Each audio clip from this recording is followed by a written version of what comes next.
What is going on, everyone? Good Wednesday morning. No Philadelphia sports tonight, but we did have some action yesterday. Flyers, Carter Hart, that's a hot discussion. You have the Phillies. Okay, hold on a second. You got Philly spring training. You got some Philly spring training today. I think Spencer Howard's going to be on the bump, if I read that correctly, according to one of their projected arms or whatever it was, the starting pitchers. I could be totally wrong. We'll start here, though. I am trying new coffee today. I've never had this coffee. The coffee grounds looked a little different. They were moist. They were more compacted. It kind of threw me off guard. It's Pete's coffee. I mean, it's not anything rare, but I've just never had it before. So I went for it, and I'm a little nervous. Has anyone had Pete's coffee? Just throwing it out there. My coffee machine wasn't slow. It was 8:59. I was ready to swoop on in and grab the cup of coffee. 8:59. It was perfectly brewed. Pete, we're getting Pizza's Fire. Pizza's Fire is in the comment section here by Brendan. All right. Well, I'm taking your word for it. Do we have the lineup? Do we actually have the Phillies lineup for the day? Let me move this over. A little easier. Do we have it? Let's check out Jim Salisbury. Did he throw up a tweet yet about what we have? All right, we're going. A lot of people have went with Pete's. I've not done Pete's before. So here we go. First sip, nervous. Very nervous.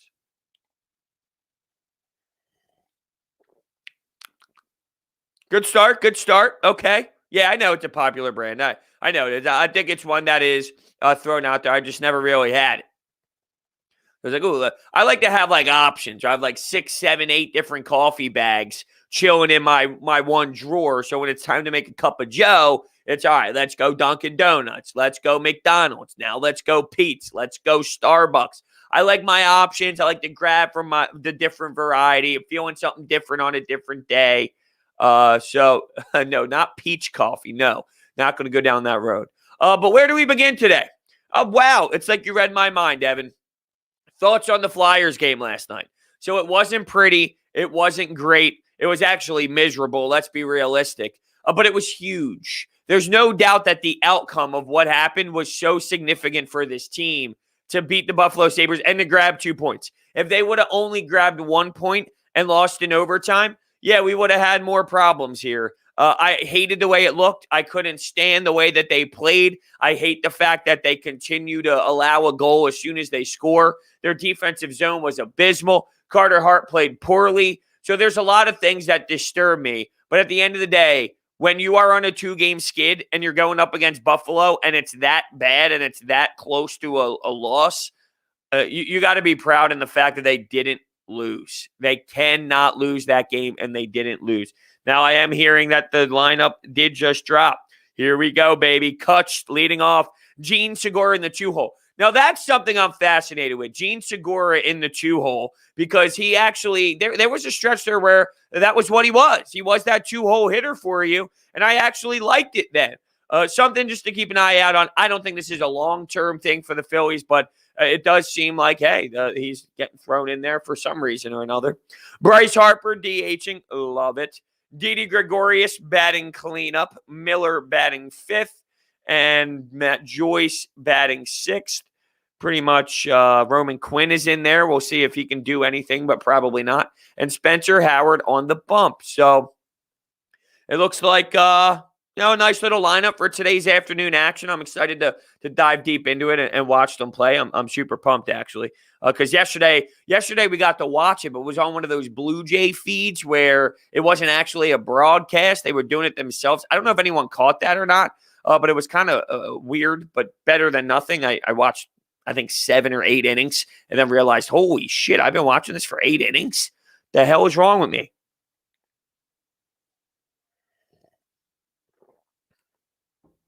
Thoughts on Bryce being kind of garbage? I don't even think I'm going to give that the time of day. I probably shouldn't even read that out loud. I don't know what would make you think that he's been garbage. Can the Flyers send the same guys on the shootout? Coots, Patrick, and Drew are obviously the three best and should be out there every time. Well, to be honest with you, the Nolan Patrick decision is getting a little questioned today. It worked out, but if it didn't, and Nolan Patrick just went in there and didn't score, like, what do you think would have been happening? It's almost as if they're like, all right, Nolan Patrick, we believe in you. Go out and score. Like, sending out Nolan Patrick was an odd move. There's no denying it. It worked, and they benefited from it, and that was a blistering, quick little wrister that went top shelf right under the bar. It was perfectly snapped, and it was a great shot. But going with Nolan Patrick in the shootout was very, very, very, very questionable decision. It just ended up working out, but I didn't love it, to be honest with you. Yeah, let's hope that this is something that will allow for him to get on the right track. I don't think he's some great player, but I think he's better than scoreless in 15 games, right? I think that he's not as bad where he's going to go consistently 15 games without registering something. Maybe I'm wrong. Maybe that is who he is. I think there's a little bit more skill in the tank than that. Maybe just seeing the puck go in the net somehow, some way. I mean, it was a nice goal, too. It wasn't just random, but it was a shootout. That's the difference. But maybe just seeing the puck, it's like hitting your free throws.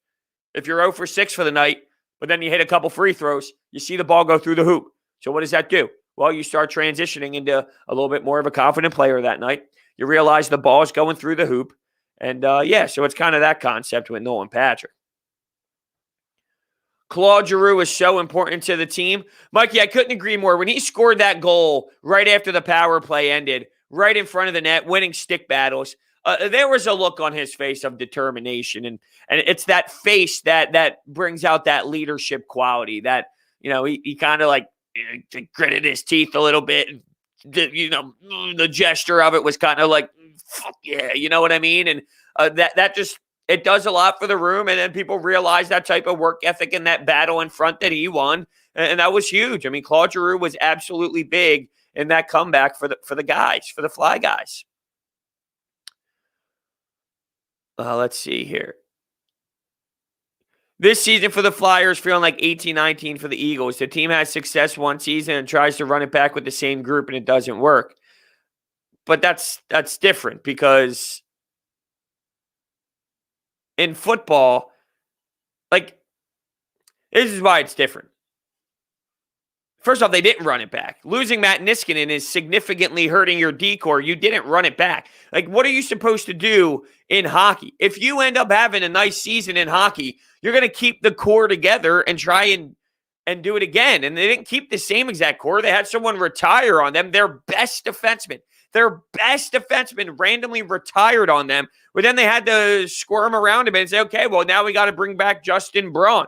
They got thrown in for a loop super late into the offseason, and then that kind of ruined a lot of things. But to say that running it back is why they're playing this way, well, no. I think that the Matt Niskanen retire was huge, and if that didn't happen and they were having more success, you wouldn't have even thought about that. I disagree completely with that. Is if you have success with the Flyers in 18-19, and here they are in 2020, or was it 2021, whatever it was, when they had a nice run last year and went to Game 7 in the second round. Yeah, look at the Washington Capitals. What did they do? They kept running it back and running it back and running it back and running back and losing to the Penguins and losing to the Penguins and losing to the Penguins and running it back and running it back and losing to the Penguins and losing to the Penguins. Yeah, there's going to be minor changes here and there, like Tyler Pitlick not being here or like some of the other fourth-line guys not being here. And that's okay. That's normal. You just move a couple minor pieces here and there, and then you go attack. And that's what the Washington Capitals did. And they eventually won a Stanley Cup. So I'm going to disagree completely with that one, William. I don't agree. Do you think the Flyers can do anything to turn around their defense?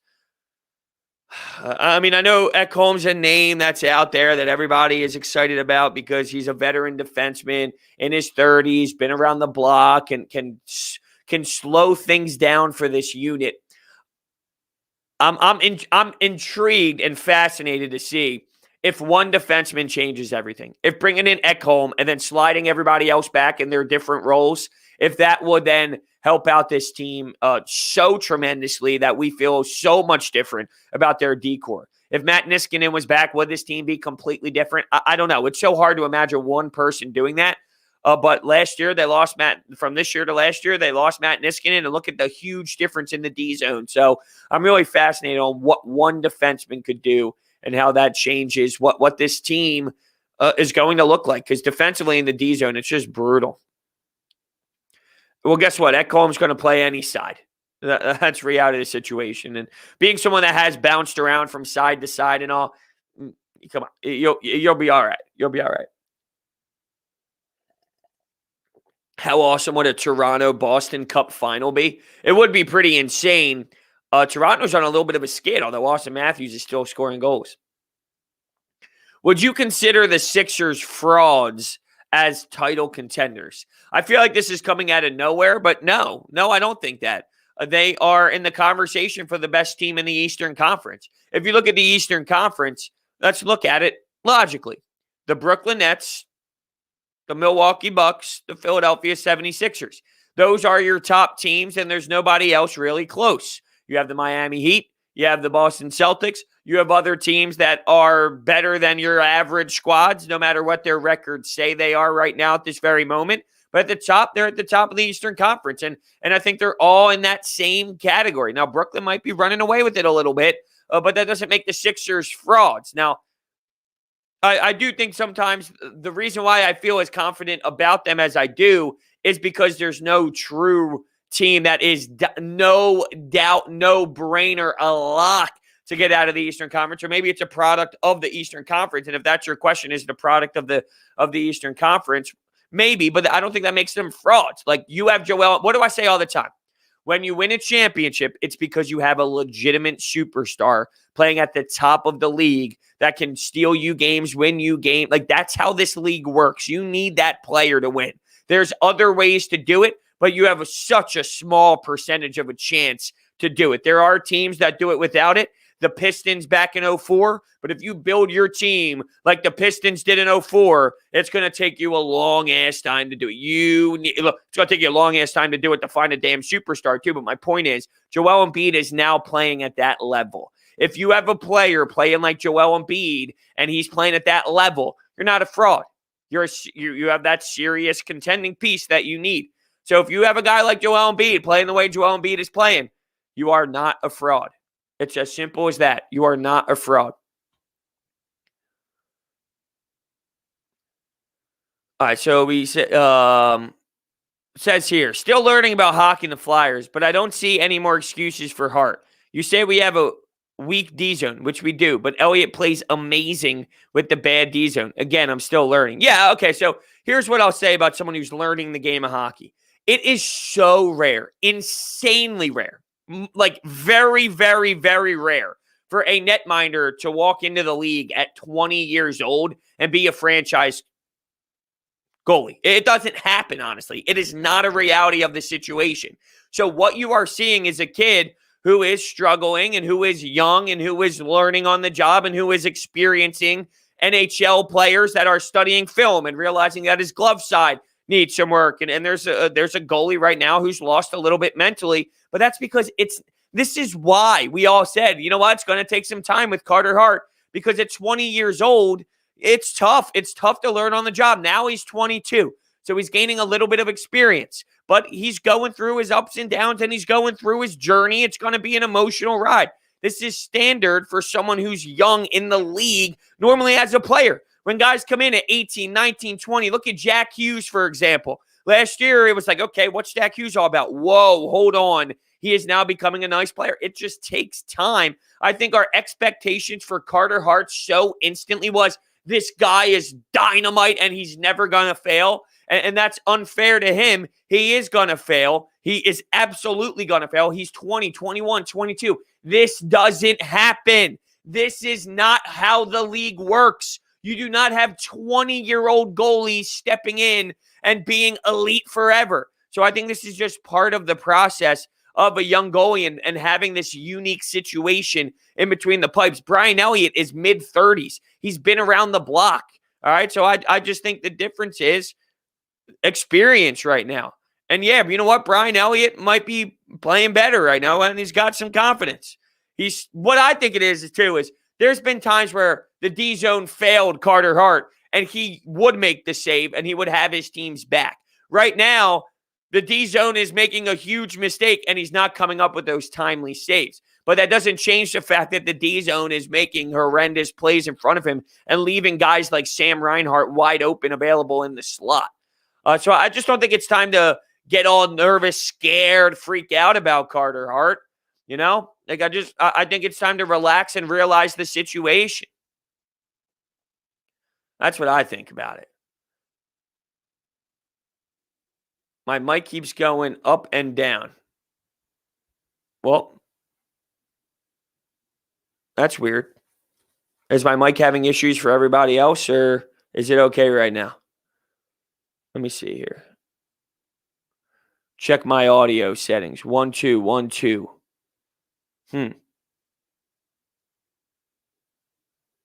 I don't see anybody else having some issues with my mic. It's okay. It's fine. It's fine. Okay. All right. I apologize then. What's up, Arm Zero? What's going on? I think we will drop to the 3rd seed over time for the Sixers. Okay. 2nd, 3rd, in that range. Top 3. I think they're going to be a top 3 team. And if they're a top 3 team, I think that they're in a serious spot here. But yeah, anyway, to get back to the Carter Hart thing, to top that off, I think that's where we're at. I think that's where we're at with Carter. Our expectations just need to understand where we're at. All right, we got a young goalie, and there's going to be a lot of ups and downs, and that's how it's going to be. Yeah, somebody yelled at me yesterday on my YouTube comments on my Flyers postgame show because he's sick and tired. He or she is sick and tired of non-basketball content, and it's embarrassing that I didn't throw up a video about Ben and Joel not being able to play on Thursday. I'm like, first off, what would you like me to say other than they're going through contact tracing? It's not a very opinionated topic that I can have. They went to the All-Star game. They were getting a fresh cut by their barber. Their barber ended up having some sort of issues with COVID. They are now during their COVID protocol stuff. They're going through it, and they can't play on Thursday. I don't know what more you want me to talk about other than they're going through contact tracing, and this is the protocol. I'm not happy, but this is the reality of the situation. There's not much to say about it. Random question, although I don't think it's random. I think it's pretty much on topic. Do you think the Phillies will finish above 500 with their underperforming in the last few years? I think they're going to finish over 500 this year. I do. I think they're going to finally be over 500. I think they are an 85, 86 win team. And I feel, and maybe it's just the fact that the bullpen's being fixed and people are recognizing the bullpen here in spring training. But I do feel like there is some real excitement behind this team. Normally, there's a lot of skeptical going on, skepticism. Why is that not sounding right to me? You know what I'm saying. But people are skeptical about this team. This year, I don't know. Maybe it's because they were a bullpen away last year. And if they were a bullpen away last year, if you fix your bullpen, go out against Kinster, go out and get Alvarado, who my man is just throwing heat, throwing gas, throwing 100 miles per hour. It's insane. And he got Archie Bradley, and he got Hector now, who's somehow throwing a slider. It's not all about the splitter in the dirt all the time. There's a lot more in play. Spencer Howard maybe coming out of the pen. There's a lot of excitement with this bullpen, and knowing how bad they were last year, it's like, hold on a second. You fixed the bullpen. What does that mean now for a team that had a great offense, that could score runs, that had enough production offensively to put you in a reasonable spot? It was just the pitching that failed. So now that happened, are we starting to feel a little bit better about this team? But to answer your question, I do believe that they are over a 500 squad this year. Believe it or not. Believe it or not. I think we can get the W without Ben and Joel against the Bulls. Maybe. Tobias, full Tobias. I don't know. I guess I'm excited to see what it would look like. I want to see maybe a Shake Milton slide into that starting rotation, be the primary ball handler. I don't know. Would Doc Rivers go with the method of keeping Shake Milton in his role and starting Tyrese Maxey? I guess everything has to be out on the table. It just depends on what he elects to do. I think they're going to have a tough time, though. They have tough moments, but guys are going to play hard. They're going to play hard because they're excited to be back from break, and they're going to play hard because they want to try and prove something without Ben and Joel. But I wouldn't be surprised if they fall, right? I mean, they fall with them against the Cavs. They fall with them against some of these other teams. So, I mean, I wouldn't be surprised if they do lose and fall on their face. By the way, the Pete's coffee, pretty good. I think I just got like the Dominica something. It's just your medium roast kind of concept, but Dominica Cafe, Dominica, or something of that nature. It's pretty damn solid. A $5 donation coming in from Brandon. How close are we to a contending Phillies team? I have been missing playoff baseball so much. Yeah, well, guess what? It's been 3,000 years since we've seen playoffs. How close are we to a contending Phillies team? They definitely need a starting pitching. They definitely need an upgrade in center field. I think, quite frankly, they need an upgrade in left field once this Andrew McCutchen deal is done. So, in terms of like legit, insane contending, they're going to need in my opinion, they need someone to slot in front of Aaron Nola. Now, that's not an easy get. And it's not the only way to do it. I think if they find another guy in the tier of Nola and a Zach Wheeler, so it's someone who is on their level, not better, not worse, but on a Nola and a Wheeler level. So then you have those three. Could that work? Sure. In theory, that could work. But I think if you're talking about a serious contender, you need that Justin Verlander. You need that Garrett Cole. You need that Max Scherzer. I don't think the two guys in Wheeler and Nola is that guy. So if you slot someone in front of Nola and then it's somebody, Nola and Wheeler, that's step one in being a serious contender. Getting a legit center fielder is your next step. And, you need the bullpen. I don't know what this bullpen is. I think the bullpen is better. I don't know if this is a championship level bullpen. So you're going to need help there. So center field, probably an upgrade out in left field once McCutchen's gone, because this isn't something that I think the answer is this season. But they need some twerks for sure. They need some tweaks, not twerks, although twerking is nice when women do that. But yeah, tweaks. They got to tweak things. Odubel had a tough day yesterday. So did Scott Kingery. Ooh, 3 strikeouts. Not good. Not good for him, to be honest with you. And he looks bad, too. Mechanically, he looks bad. Even Joe Girardi had some comments to say about him. Not good. I think Scott Kingery's in a tough spot. And he's going to have to battle through that. He's an uphill battle right now. Same with Roman Quinn, who's in the lineup today, batting for 2nd, 3rd, 4th, 5th, 6th, 7th. I probably would have been better just to start from the bottom.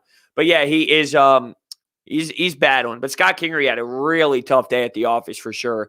I'm curious to see how he bounces back in his next outing. Looks like his hips are way too out in front of him, trying to pull too much. I think it's pretty brutal. Roman should be hitting one. Yeah, but McCutchen's up there. So if Andrew McCutchen's batting 7th, batting 7th, that's his position. His position is the 7th. If he's hitting first, that's him, right? I mean, that's his spot. That's his spot. He solidified that spot. That's who it is. Is Patrick Kane the greatest American hockey player of all time? Now, for me, I got to go Mike Madonna, right? Like, let's look at Mike. This is a question I did not think that I would be getting asked today, and I kind of thoroughly enjoyed it. I thought I just knocked my coffee over, but I just hit my microphone. To me, it's Mike Madonna. I think Mike Madonna is the greatest American hockey player of all time. My guy logged in for 1,459 games and recorded 1,359 points with over 500 goals and 800 assists. I mean, come on. It's got to be Mike Madonna. Look at all that silverware he's got, too. The personal accolades, just like being involved in these. Just in terms of, being in the conversation of these awards, that is. Incredible. It's got to be Mike Madonna. The Carter Hart questions coming in left and right. I know it's a hot topic today, so when people come in and all, we'll continue to kind of talk about this. No, we should not be concerned with Carter Hart. This is what I don't understand.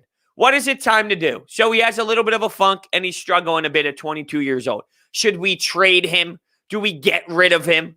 Like, you know what I mean? Like, this is where it's like, okay, the kid is young and having some problems right now in between the net. He's 22. This is not normal. This is not standard. Look around the league. Look at what goes on. You don't have he was caught up at 20 years old. 20 years old. That's not a thing. This isn't the NBA when guys come in at 19 as rookies. Like, that's not how this works for the netminder position. So he's going through a funk. We've seen him play elite. He's just in a tough spot mentally right now, and he's going to have to bounce back out of it. That's all it is. Long term, this is not a problem. Should we be concerned about Carter Hart? If you're talking about for the next 2 weeks, yeah, maybe. If you want to have the concerned thinking cap on for the next 2-3 weeks or for the rest of the season, fine. But if you start going long term on me, that's where I start to get pissed off. I mean, it's pretty damn simple where the kid is just having a little bit of a funk. That's all. He's having a little bit of a funk.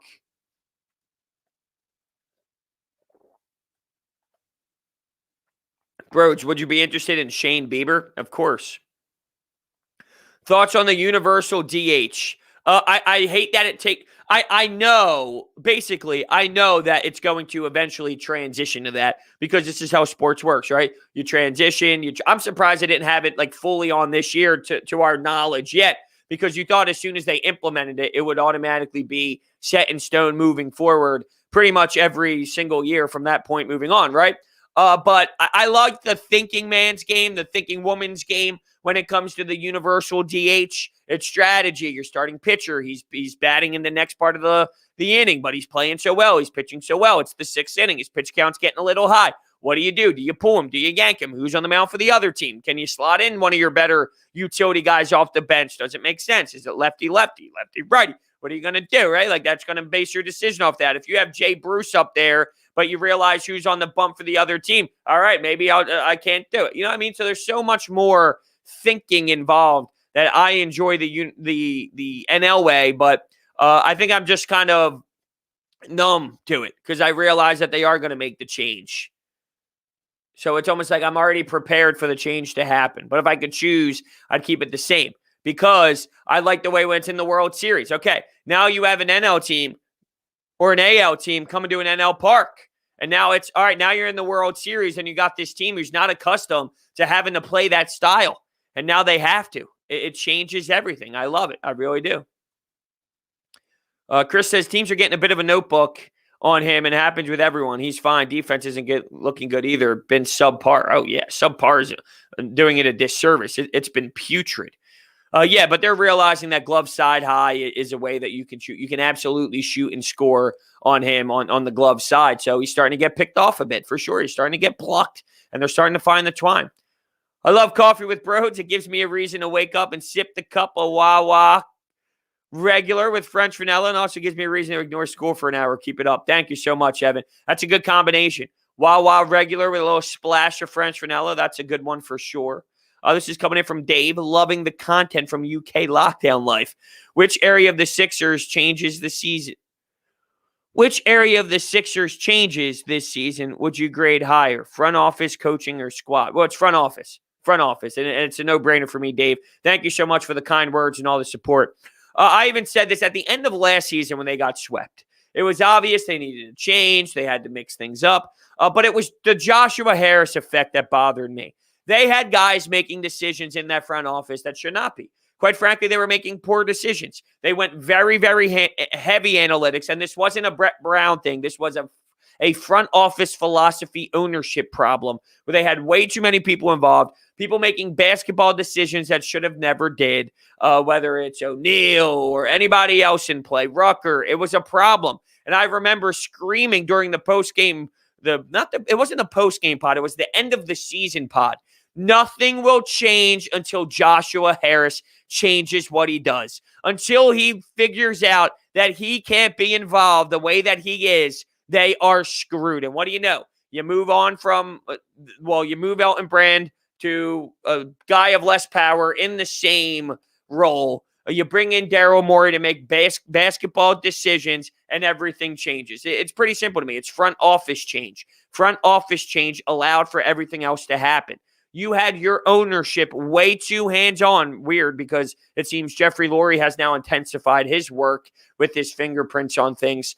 But yes, it's the front office move. And everyone was screaming at me at the time, Brodes, you're an idiot. It's Brett Brown's fault. It's nobody else but Brett Brown. No. It's the front office. It's the problems internally. It was a disaster, and I mean a disaster inside the Sixers organization prior to Daryl Morey coming in. You just don't see it. You see what happens on the court, so therefore you blame the head coach for all the problems. When there were way more problems involved, from players' growth not being ready, but player development not being ready because of them, because it's on them, because it's just naturally they're 22, 23, 24. Once you get to 26, 27, 28, you start seeing that professional growth out of them. But it all starts with what happens behind the scenes. It starts from the top down, and it's a no-brainer. It's what happened internally. That changes the sense of urgency. That changes the mindset. It changes everything.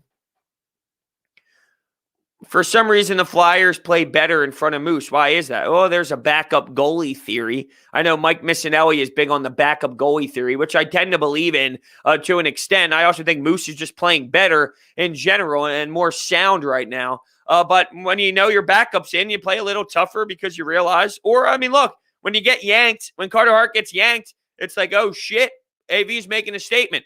And then the sense of urgency picks up from the player.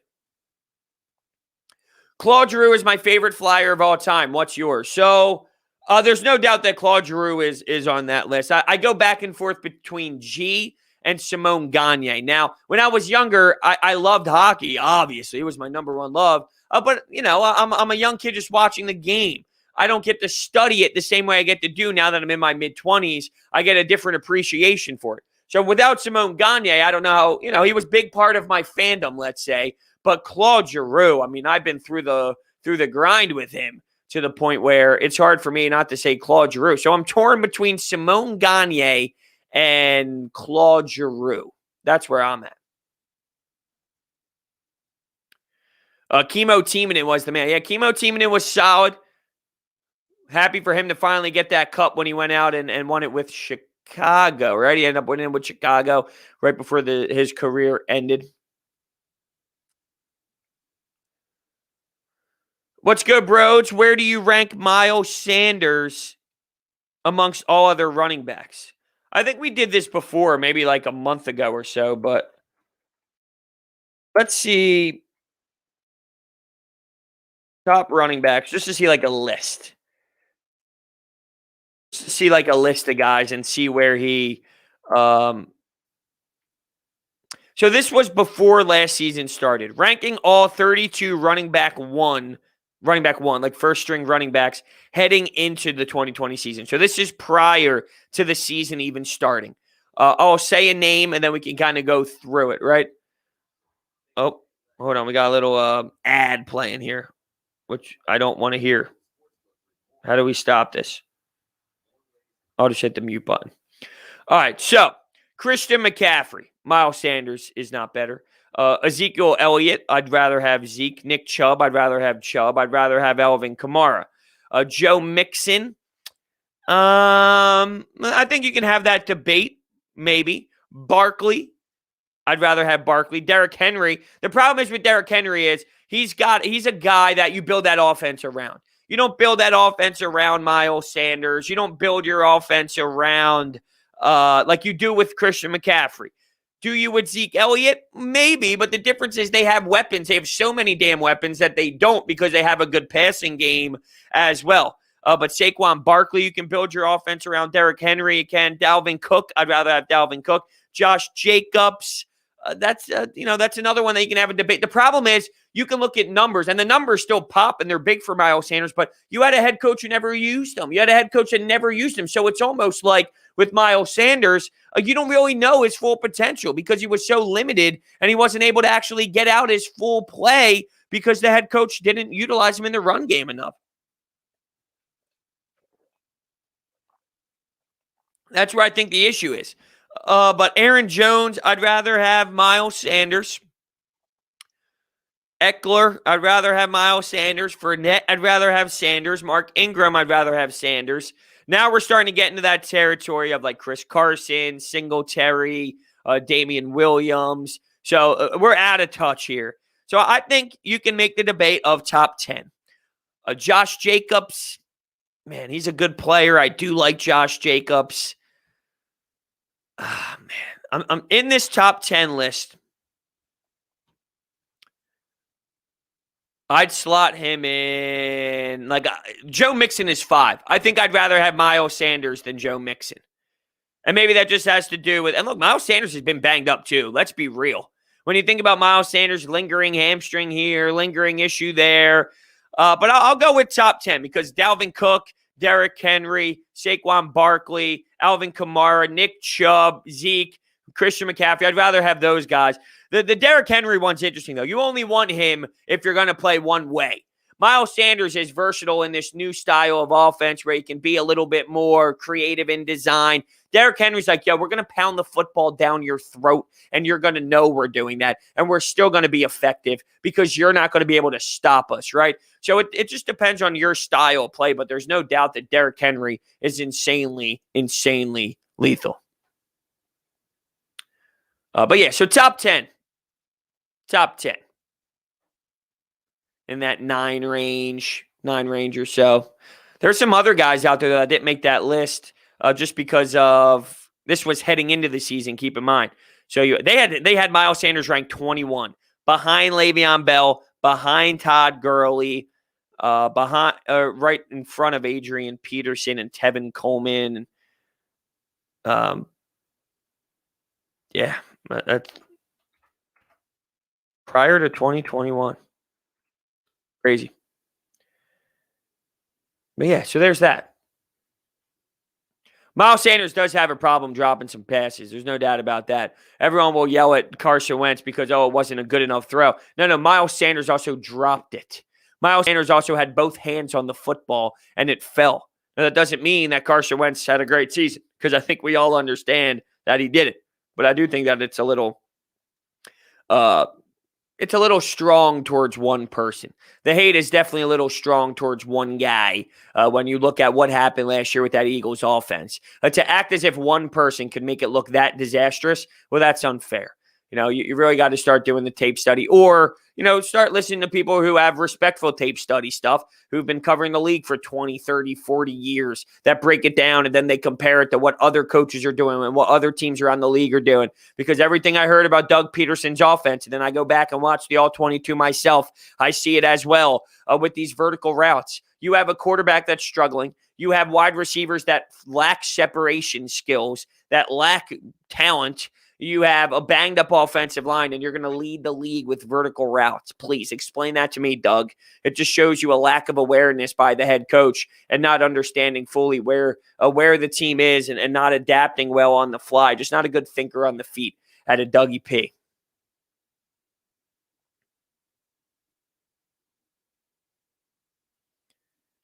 Would Brett Brown have us in the same position as we are in right now? Probably not. Probably not.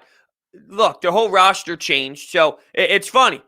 Nobody liked Brett Brown's style of play because he had to jack up threes when we were forced to be sold. Like, this was the roster he was given, a bully ball team. But you even recognize that now. Bully ball isn't going to work. You got to shoot the threes the last in this league. So last year, you would try and jack up a bunch of threes that pissed people off because they wanted to play bully ball. You have to jack up threes to win in this league in 2021. It has to go down. This team right now averaging 28 3-point attempts per game. That's not going to fly.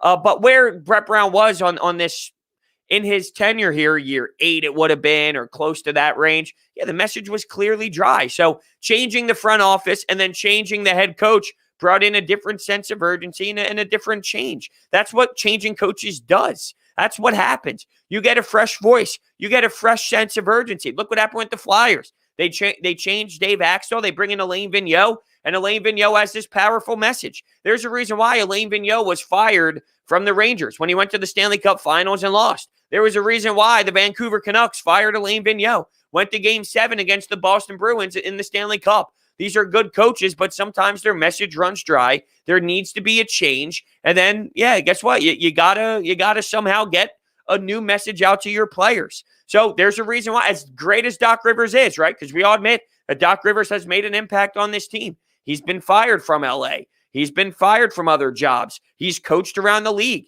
He has won championship. He's a great coach, but at some point, there has to be a change. There needs to be a new message. There's got to be a new voice. It's just reality of coaching. There's never been a coach that didn't end up getting fired. You always get fired. That is how the job ends. You get fired. You no longer are good enough for your job. Now, is that because somehow you lost all of your knowledge? No. It's because there's delivery. And sometimes delivery runs its course. It's just human nature. It's just human nature. Do you support Lori going all in on Jalen Hurts? It's the only move right now. Unless they see a guy that is significantly better than Jalen Hurts outside of Trevor Lawrence. And maybe there is. And if there is, they got to hop on that. I will rip them apart if one of the guys that they pass up on at 6 becomes a stud and they didn't want to go down that road because of Jalen Hurts, and Jalen Hurts just deserves to, or just ends up being average. Because at that point, you didn't do your homework well enough. Your job is to do your homework on all these quarterbacks. And if you don't think that the trajectory of a Trey Lance or of a Justin Fields or of a Zach Wilson is good enough, if you don't think so, well, then fine. Then don't take them. But if they end up becoming that, well, then shame on you. You didn't do your homework well enough. I don't think that they're going to be some insane studs. They might be better than Jalen Hurts, but is it enough gap that would make me feel so comfortable that I have to go out and do it? Not me necessarily, but I'm also not a paid NFL scout and a paid GM and owner to trust my scouts' decision and what my scouts see when they watch these players. So if they end up becoming unbelievable talents and you didn't take them just because you had Jalen Hurts, who ends up becoming just an average guy, well, then shame on you. You screwed up once again, and I will absolutely destroy you. But in terms of supporting Jalen Hurts right now, what are you supposed to do? What are you supposed to do? What are you supposed to say? It's hypocritical, sure, because they didn't support Carson Wentz. So, yeah, it's hypocritical. I don't hear them saying the same thing that they said about Jalen Hurts in the second round. Oh, we value the backup quarterback. What happened with all that? I thought you valued the backup quarterback so much. If you value the backup quarterback, then why not get someone at 6 overall, create a controversy, and then your backup quarterback could be one of these younger players that didn't win out the job? I thought you valued the backup quarterback so much. So I guess you didn't. I guess you lied, and that's my point. The messaging is flawed, and you're being very hypocritical. But this is what I wanted them to do with Wentz, support Wentz, and they didn't. So, do I want them to support the next guy to step in? Sure. Of course I do. But it is very hypocritical because I thought they value that backup quarterback. And I guess apparently they only value it when Carson Wentz is in play, which isn't true because in years past with McNabb, they valued the backup quarterback. They did that before, but now all of a sudden, let's just go out and get someone that won't start any sort of controversy. Well, why? Why is that?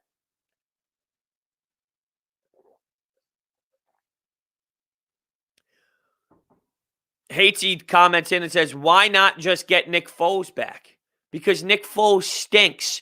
Nick Foles sucks. Nick Foles is awful. Anyone who thought that Nick Foles was the answer, they're morons. That's realistic. If you were ever a Foles guy and you wanted to keep Nick Foles over Wentz, that was the dumbest thing I've ever heard in my life. Nick Foles blows. And yeah, you know what? Carson Wentz isn't playing well. And Carson Wentz looked awful last season. I still do Wentz over Foles 10,000 out of 10,000 times. Nick Foles is absolutely garbage. Nick Foles is embarrassing as a quarterback. That's reality of the situation. Look at that contract. It's terrible. To think that anything Nick Foles related is the answer moving forward is just laughable to me. Look what happened. It's funny. All the news surrounding Nick Foles at the time or Wentz was injury prone. Nick Foles gets hurt the first game with Jacksonville. The Foles-Jeffrey connection was something else. Yeah, sure. The Nick Foles thing is just so laughable to me. Nick Foles is terrible. Would you be okay if we take a corner instead of a wide receiver? Yes, I would be okay. You need defense. You need talent on the defensive side for sure. Surtain, Parsons, those are two names that I would be okay with. I would also be okay with any of the wide receivers or Pitts. So if it's Pitts, if it's Chase, if it's Devontae Smith, if it's any of those players, I'm cool with it. If it's any of the defensive players in Surtain or Parsons, I'm also okay with it. So give me one of those players.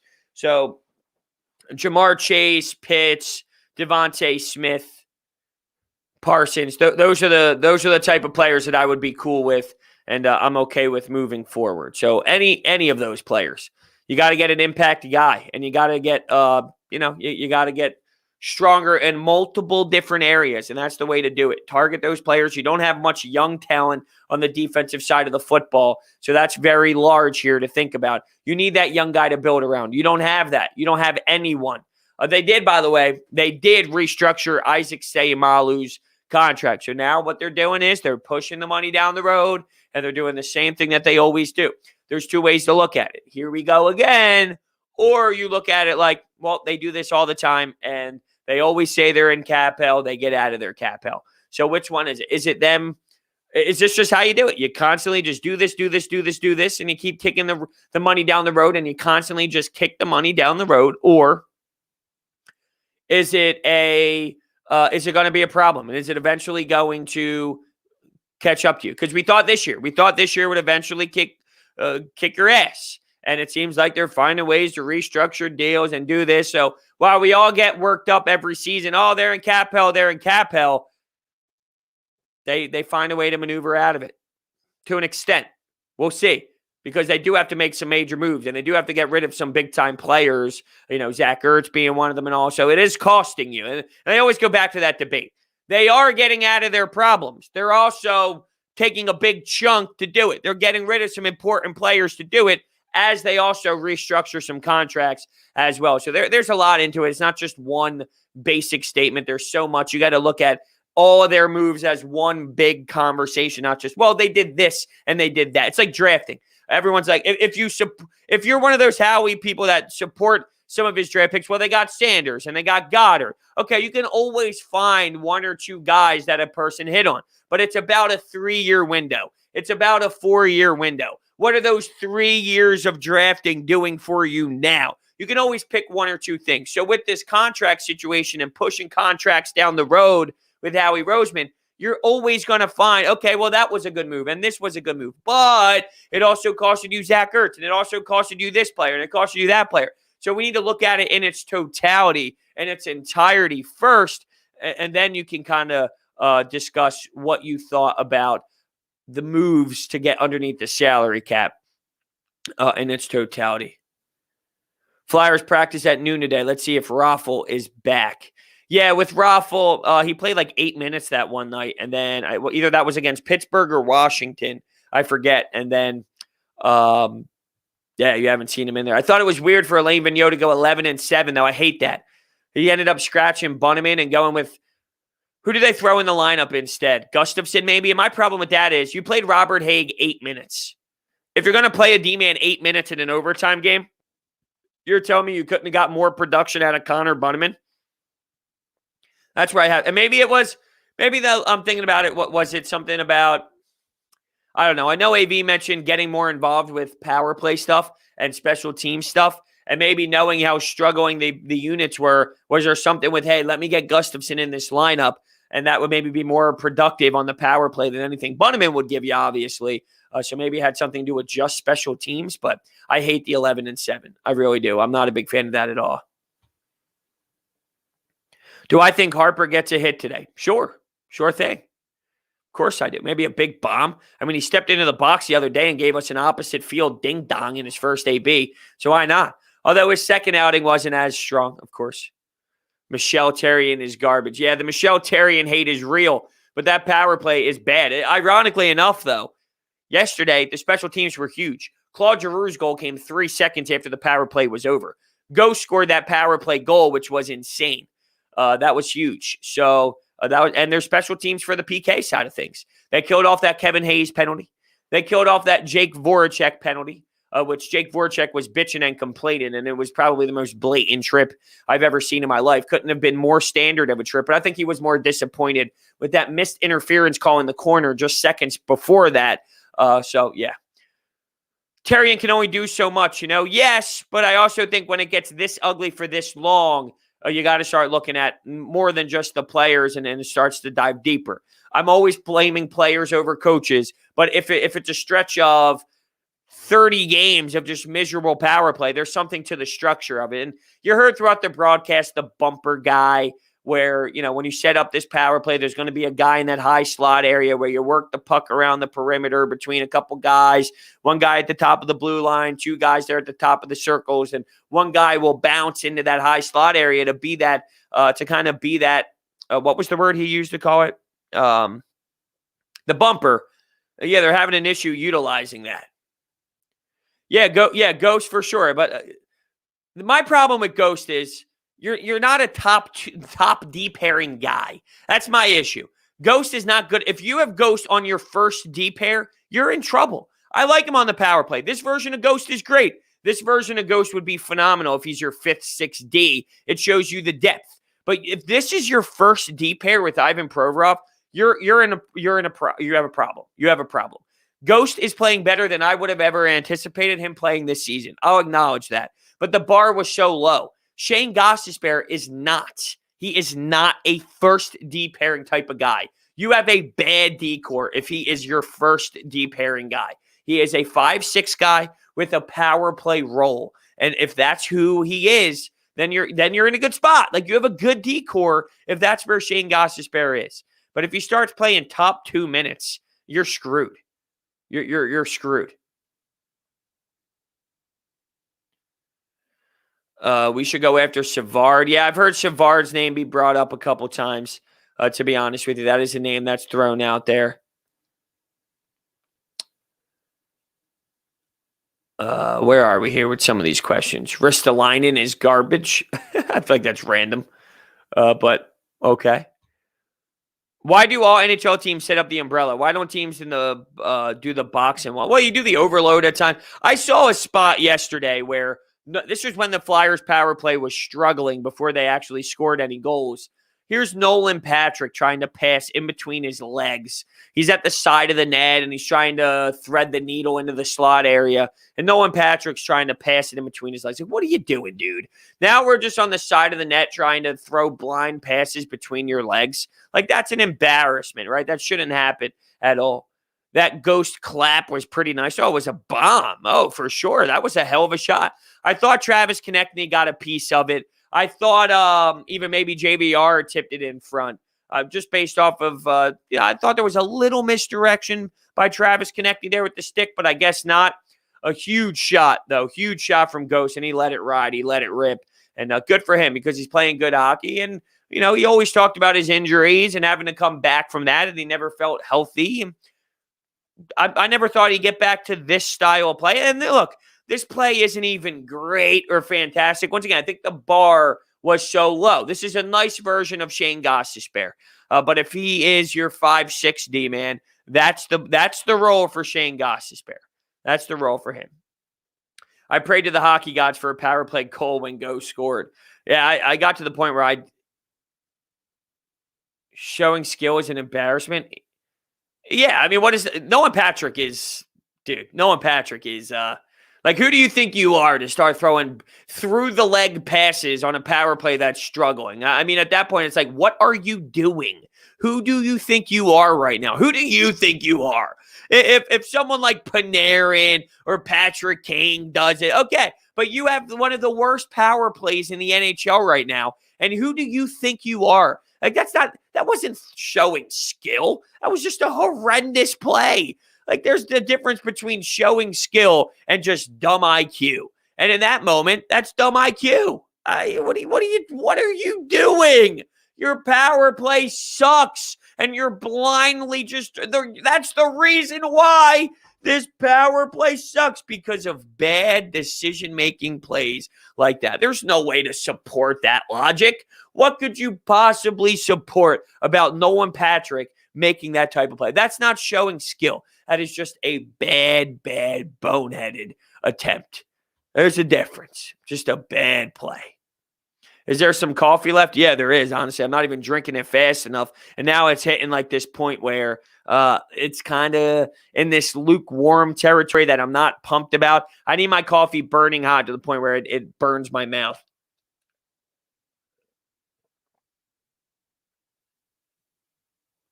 Patty playing this bad has no business making between the leg passes. I agree. I agree with you completely, Evan. It's like you are a struggling player. You are not playing very well right now. You haven't scored, 15 games or so? It's been a long period of time. You're going to start throwing between the leg passes. Please. How about let's get back to the basics here. Basics. Let's get back to the basics. Let's get back to the fundamentals. Let's show some pride here. Let's shoot the puck on net. Let's do the little things. When you do the little things, it normally transitions into good play. Yeah, I can't support that at all. What do I think the Phillies lineup will be, batting order? I did a little bit of this yesterday, but my preferred one would be Andrew McCutchen, Alec Boehm, Bryce Harper, Rhys Hoskins, Didi Gregorius, JT Realmuto, Odubel Herrera, Gene Segura. That would be my lineup. I don't know if that's what it's going to be. That would be my lineup. I think Rhys Hoskins is going to bat 2 because they like him there. But we'll see. They've done Gene Segura at 2 in the past, and Gene Segura is batting 2 today. So something just to look at. Scotty Lawton playing well. Was all over the ice last night. A beauty of an assist. Yeah, for sure. Now, that was a play. But that is one of those plays where if it doesn't work, do you rip him? Yeah, probably. But that was a nice play out of him, and that was a filthy play. Scott Lawton, he's really transferred. He's like this great mix of, he's like a really solid bottom 6 guy. He is a very good, versatile bottom 6 guy, and I'm impressed with what he has grown into. There was a time where I thought he was a grinder and a grinder only. Like that was what his role was going to be. He was going to be this muck and grind corner guy, and he developed a little bit of some really nice skill in play too. So that play out of him was fantastic. The finish by Hayes was very important as well. That was awesome, though, man. That was even the finish by Hayes. Was important, too. Do you think it's time for the Flyers to start trading assets? That was the whole point of Hextall. Yes and no. You got to pick and choose your spots, right? So they are starting to get into the territory of, hey, we got to help out this team. They're not all-in mode, though. There's a time where you go into all-in mode. They're not there yet. But are they in that range of, hey, give up some draft picks, give up some prospects to go get proven talent? Sure, no doubt about it. It is time to now start thinking about making that push and start helping your team. Now, there's a difference between a rental and giving up a certain amount of pieces for a rental this season with the expansion draft coming up, and then going out and getting someone who has 2-3 years left on their deal and making a blockbuster move that way. So it all depends. Definitely, if you're getting a piece that can help you for 2, 3, 4 years down the road, which is harder to do, well, then, yeah, I'm willing to give up more than, let's say, a guy who has 1 year left on the deal or a guy that just has a half of a season left here with the expansion draft in play. But yes, it is time to answer your question, Christian. It is time now to start looking at it as, okay, we can give up a first rounder. We can give up a second rounder. We can give up some of our prospects. There are some that should be labeled untouchable. I know Cam York is very impressive, and he seems to be, he's going to be a stud shutdown defenseman in this league for quite some time. So there's some guys that are untouchable, but look, if you get the right price in return, I mean, maybe I shouldn't say untouchable, but harder to trade than others. Just something to look at. Oh, my phone's going off here. I apologize. I like to keep it on Do Not Disturb for when I'm recording pods and doing coffee with Brodes and all. You know, it's time for you. It's not time for me, not time for my personal life. It's time for you. Couturier's offensive ability is criminally underrated. I know, and it's all the little things, right? Like winning puck battles and body battles in the neutral zone, which allows an odd man rush to occur. Protecting the puck with his body, utilizing his body to separate himself from the defender and utilizing his stick to maybe push a puck forward to Joel Farabee. That line of Farabee, Couturier, and JBR is just sensational, man. They are just playing fantastic. They're buzzing around the ice nonstop, crazy, just crazy. Yeah, Savard is a name that a lot of people are throwing around there. Big D man for sure. And I think he'll help calm things down. I think that's going to help this team if they go out and make a move like that. Obviously, it's not breaking news, but yeah, Savard is one that I would be interested in. Furcon Corkmas asks, are there any games on TV tonight? Not Philadelphia sports, but there is a Phillies game at 1.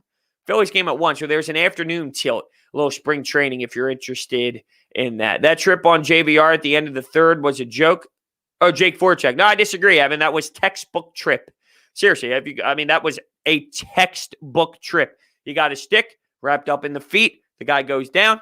Textbook trip. I would have called it 100 out of 100 times. But with that being said, it's 10 o'clock on the dot. So thank you, everyone, for hanging out with me today on Coffee with Brodes. We will be back tomorrow as we are Monday through Friday. Thank you guys all so much for listening, and I'll see you guys then.